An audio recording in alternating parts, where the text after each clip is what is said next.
आश्विन माह में मनाई जाने वाली नवरात्रि को शारदीय नवरात्रि के नाम से जाना जाता है। इसकी शुरुआत हर साल आश्विन माह के शुक्ल पक्ष की प्रतिपदा तिथि से होती है। इस बार 3 अक्टूबर 2024 से शारदीय नवरात्रि की शुरुआत हो रही है। इसका समापन 11 अक्टूबर 2024 को नवमी पर होगा। वहीं 12 अक्टूबर को दशहरा मनाया जाएगा। आश्विन माह के ये 9 दिन माँ दुर्गा की पूजा को समर्पित हैं। इस अवधि में माता रानी की पूजा करने से जीवन में सुख समृद्धि का वास और धन धान्य में वृद्धि होती है। नवरात्रि के पहले दिन कलश स्थापना का विधान है। इससे देवी प्रसन्न होती है और हर मनोकामना पूरी करती है। धार्मिक मान्यता के अनुसार कलश को ब्रह्मा, विष्णु, महेश और मातृगण का निवास बताया गया है। इसकी स्थापना करने से जातक को शुभ परिणामों की प्राप्ति होती है।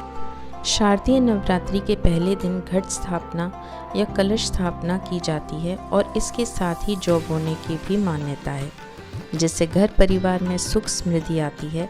इतना ही नहीं, घर का भंडार हमेशा धन धान्य से भरा रहता है। तो आइए जानते हैं कि आखिर नवरात्रि के पहले दिन जौ क्यों बोई जाती है और इसकी परंपरा की शुरुआत कैसे हुई। पौराणिक कथा के अनुसार जब धरती पर दैत्य असुरों का अत्याचार बढ़ गया था, तब माँ दुर्गा ने उनका संहार कर मानव जाति के जीवन की रक्षा की। कहा जाता है कि देवी दुर्गा और दैत्यों के संघर्ष के दौरान धरती लोक पर अकाल पैदा हो गया था। चारों तरफ सूखा ही सूखा था।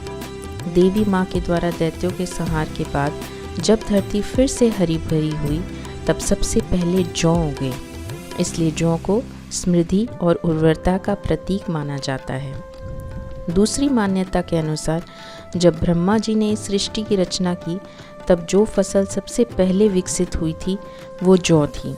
कहते हैं कि नवरात्रि के पहले दिन घट स्थापना के समय जौ की सबसे पहले पूजा की जाती है और उसे कलश में भी स्थापित किया जाता है। नवरात्रि के समय जौ बोने की परंपरा धरती पर संपन्नता का संदेश देती है।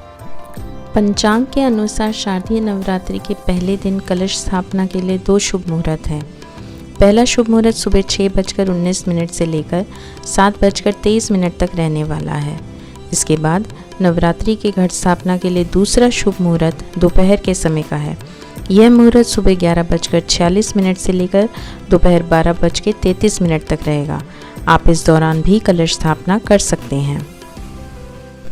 कलश स्थापना करने से पहले आप एक मिट्टी के पात्र को लें, फिर एक साफ थाली में थोड़ी सी मिट्टी को डाल दें।